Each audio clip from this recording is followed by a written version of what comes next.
Good morning and welcome to our channel. আজ দিনটা শুরু হচ্ছে খুব আনন্দ দিয়ে। তার কারণ অনেক দিন ধরে আমরা ওয়েট করেছিলাম একটা ছোট্ট ট্রিপ করব বলে। আমার মেয়ে আর তার স্কুলের সব বন্ধুরা মিলে আজ আমরা যাব মায়াপুর। অনেক দিন ধরেই ভাবছি বাচ্চাগুলোকে নিয়ে কোথাও একটু ঘুরতে যাব, কিন্তু যাওয়া আর হচ্ছে না। তাই আজ আমরা লাগেজ প্যাক করে ফেলেছি। আর এখন বাজে ঘড়িতে সকাল 6:10। আমাদের ট্রেনের টাইম হচ্ছে 6:50। উবের এসে গেছে। আমাদের ট্রেনটা ছাড়বে কলকাতা স্টেশন থেকে। আমার বাড়ি থেকে কলকাতা স্টেশন খুবই কাছে, 10 মিনিটের মধ্যেই আমরা স্টেশনে পৌঁছে গেছি। আজ সবচেয়ে এক্সাইটেড হচ্ছে গুট্টু, কারণ 4 বন্ধু মিলে একটা রাত্রির পুরো নিজেরা আনন্দ করবে, এই প্ল্যানটা ওরা অনেক দিন আগে থেকে করেছে। আমাদের ট্রেন সকাল 6:05 ছাড়বে, 6:50 ছাড়বে হাজারদুয়ারি এক্সপ্রেস।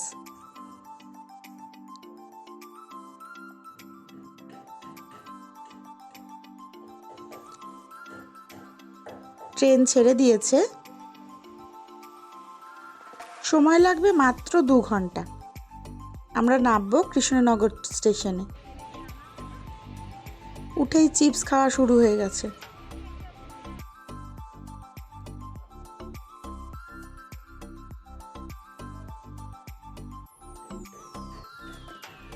আমরা পৌঁছে গেছি কৃষ্ণনগর। এখন বাজে 8:50, একদম রাইট টাইম ছিল।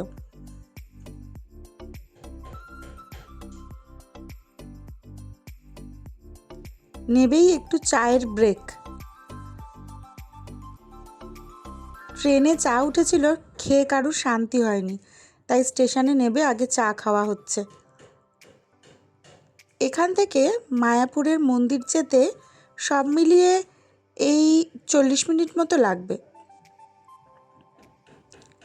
প্রথমে এখান থেকে টোটো আছে, অটোও আছে, তো আমরা অটোই ঠিক করলাম, অটো করে যাব বলে। অটো করে 20 মিনিট মতো লাগলো, 20-25 মিনিট মতো সময় লাগবে আমাদের পৌঁছতে মায়াপুরের যে ঘাট সেখানে। রাস্তাটা খুব ভালো লাগছে, আর আজকে প্রচণ্ড গরমও নেই, বেশ সুন্দর আবহাওয়া, আর মাঝে মাঝে ঝিরঝির করে বৃষ্টি পড়ছে। আমি জিজ্ঞেস করলাম অটোর দাদাকে যে রাস্তাটাকে কি বলে, বলে এটা ঘাটে যাবার রাস্তা। এসে গেছি আমরা, অটো থেকে নেমেও পড়েছি। এখানে অটো ভাড়া ওই 25-30 টাকা করে পার হেড না, এটা মনে হয় সিজন ওয়াইজ কিছু ভ্যারি করে, কিছু আপনারা দাম দর করেই নিতে পারেন। এই হলো স্বরূপগঞ্জ হুলোরঘাট নবদ্বীপ জলপরিবহন। এখানে জনপ্রতি মাত্র 3 টাকা লাগে এই খেয়া পারাপার করতে। আর এই হচ্ছে জলঙ্গি নদী।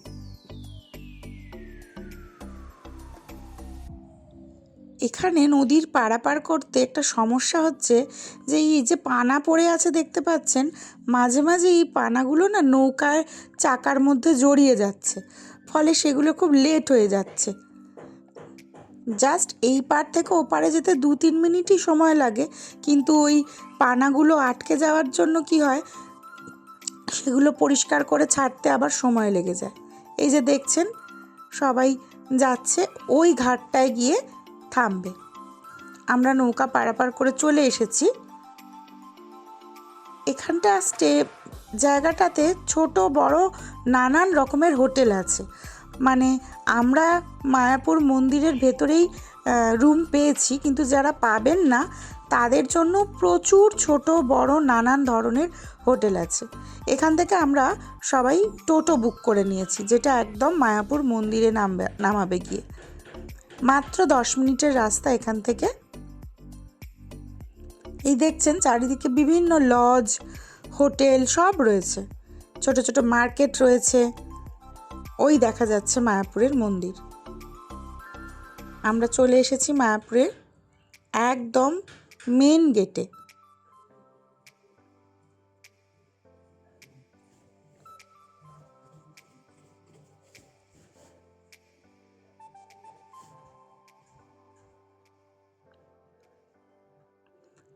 চলুন ভেতরে ঢোকা যাক। এখানে অনেক ভবন রয়েছে। এটা হলো মহামত্ত ভবন।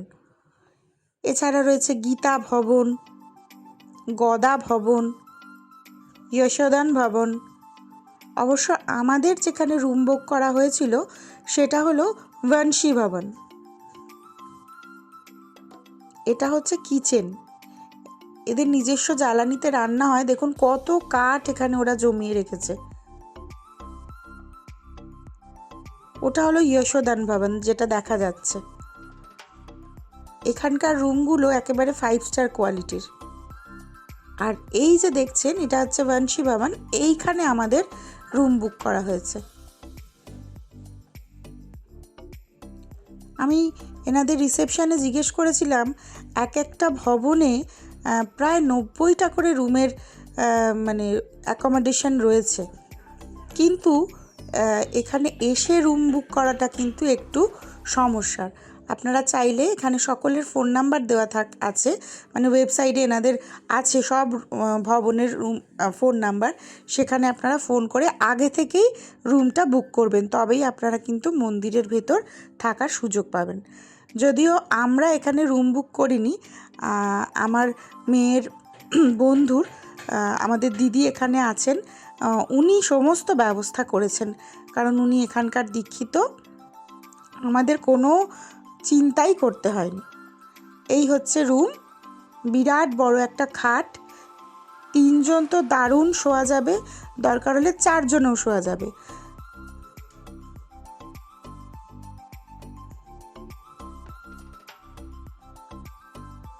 আর যেটা বলার মতো কথা, অত্যন্ত পরিষ্কার পরিচ্ছন্ন, একেবারে নিট অ্যান্ড ক্লিন।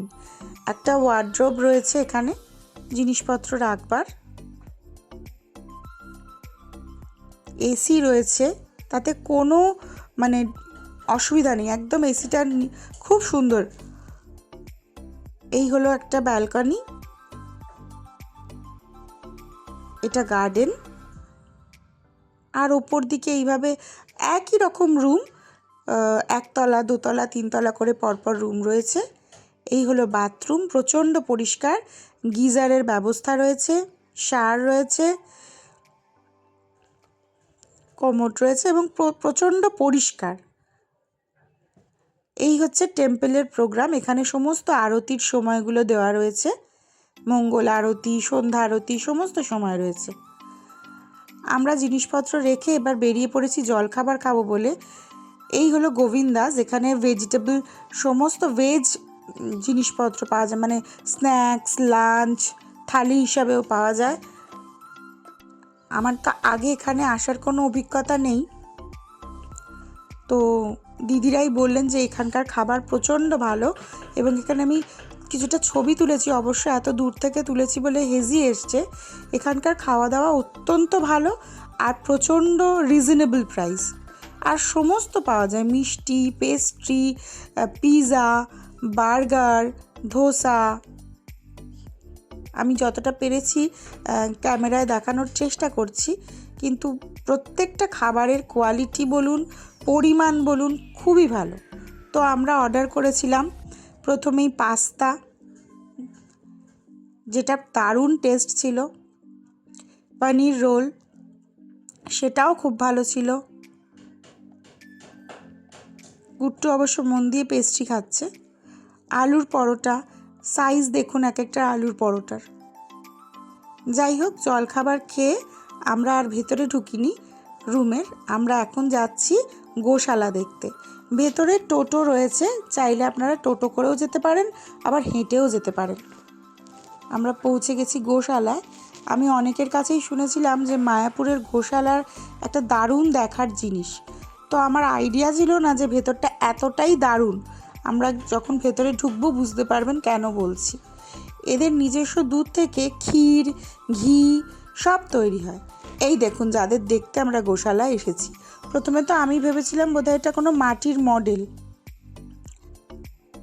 তারপরে দেখলাম এখানে প্রচুর প্রচুর গরু রয়েছে, যারা এখানে এদেরকে প্রতিপালন করা হয়, এবং সমস্ত খাবারের যে ব্যবস্থা এখানে আমি দেখেছি যে এখানে অনুদান কেন্দ্র রয়েছে, যেখানে আপনি চাইলে গোখাদ্য মানে গরুর খাবার দান করতে পারেন, তার জন্য ওখানে একটা অ্যামাউন্ট রয়েছে। এই জিনিসটা আমি দেখলাম এখানেই প্রথম, যে এই ভদ্রমহিলা যিনি দাঁড়িপাল্লার একদিকে বসে আছেন তার সমান ওজনের খাবার গোখাদ্য উনি দান করছেন।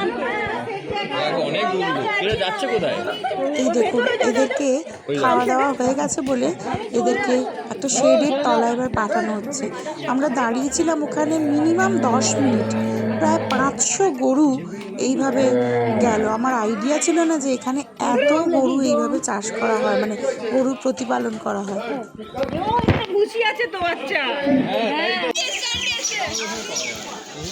এখানে একটা জিনিস যেটা সবাই আমরা খেয়েছি এক্সেপ্ট গুড্ডু, কেন মিষ্টি খায় না, এই স্বাদ থেকেও বঞ্চিত, সেটা হলো মালপো। দেখতেই পাচ্ছেন মালপো খেয়ে সবাই খুব আনন্দিত। এবার আমরা চড়লাম গরুর গাড়ি, জীবনে প্রথম, আমিও জীবনে প্রথম, আর মনে হয় এরাও জীবনে প্রথম, তাই মুখে এত হাসি। মাত্র 10 টাকা করে নিচ্ছে এবং আপনি যেখানে যাবেন আপনার বলে দিতে হচ্ছে যে আমাকে এই ভবনের সামনে নামান, ওরা ঠিক নামিয়ে দেবে। যাই হোক, গরুর গাড়ি চড়া তো আমাদের হয়ে গেল। আমরা দুপুরে কিছুটা রেস্ট নিয়েছিলাম, তারপর আমরা সন্ধ্যারতি দেখব বলে বেরিয়ে পড়েছি। আজ আমাদের ড্রেস কোড দেখে বুঝতেই পারছেন, পাঞ্জাবি ছেলেরা, শাড়ি আমরা, আর ওরা পরেছে কুর্তি। আর আমরা সবাই চেষ্টা করেছি একটু সাদা সাদা পরবার। আগে থেকেই প্ল্যান করে এসেছিলাম যে একটু সাদা পরব। এটা হচ্ছে মায়াপুরে ইস্কনে যেটা বর্তমানে তৈরি হচ্ছে মন্দির। এটা এখনও রেনোভেশন এখনও চলছে, কনস্ট্রাকশন চলছে, শেষ হয়নি। এখানে ঢোকার সময় বিকেল 4টে থেকে 5টা, এবং এখানে ঢুকতে গেলে ওনারা একটা টিকিটের ব্যবস্থা করেছেন, যেখানে লেখা আছে যে এই মন্দির তৈরির জন্য মিনিমাম আপনাকে কিছু দান করতে হবে। সেই দানের অ্যামাউন্ট হচ্ছে 50 টাকা, অর্থাৎ 4টে ইট আপনি দান করলেন এই মন্দিরটা তৈরির জন্য। ভেতরে ঢুকে দেখলাম সে বিশাল কার্যকলাপ চলছে।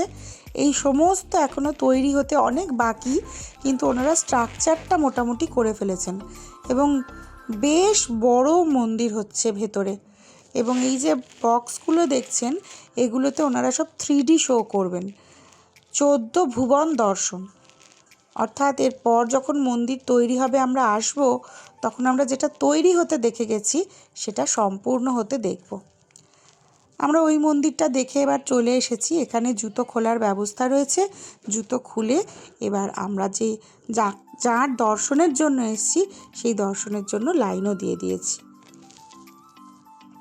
মন্দিরের ভেতরে ক্যামেরা নিয়ে যাওয়া সম্পূর্ণ বারণ, তাই আমরা ক্যামেরা নিয়ে যাইনি, কিন্তু 2 চোখ ভরে রাধাকৃষ্ণ দেখে এলাম। এবং দেখার পর মন্দিরটা এত গমগম করছে, সন্ধেবেলাও যে প্রচুর লোক যারা আরতি দেখছেন, মন্দির ঘুরে দেখছেন, তারাও রয়েছেন। কিন্তু এখানে ডিনারের টাইম যারা ভেতরে খাবেন মোটামুটি কিন্তু 8টা থেকে শুরু।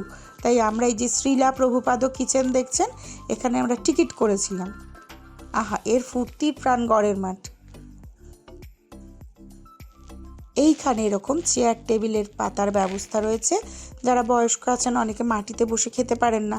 আমি আগে অনেক ভিডিও দেখেছি যেখানে মাটিতে বসে খাওয়া এবং সামনে টুল থাকবে উঁচু, সেখানে বসে খাওয়া, কিন্তু আমাদের অনেকেই মাটিতে বসার একটু প্রবলেম রয়েছে, তাই আমরা এখানে ব্যবস্থা করেছি। অনেক বয়স্ক মানুষ এখানে খাচ্ছেন, চেয়ার টেবিলের ব্যবস্থা রয়েছে। এখানে আমরা 60 টাকা করে টিকিট কেটেছিলাম। ওরা দিচ্ছিল ভাত, জিরা রাইস, রুটি, 2 রকমের সবজি, মোটামুটি। আরেকটা দেখলাম এখানে ওয়েস্ট বেঙ্গল ট্রান্সপোর্ট কর্পোরেশনের বাস এসেছে, যেগুলো ধর্মতলা থেকে ছাড়ছে। 3টে শিফটে ছাড়ে, এখান থেকেও যায় 3টে শিফটে। ওসব দেখে আজ রাত্রের মতো আমরা এবার রুমে ফিরে যাব, যদিও আড্ডা এখনও চলবে কিছুটা। তাই আজকে রাত্রের মতো সকলকে টাটা।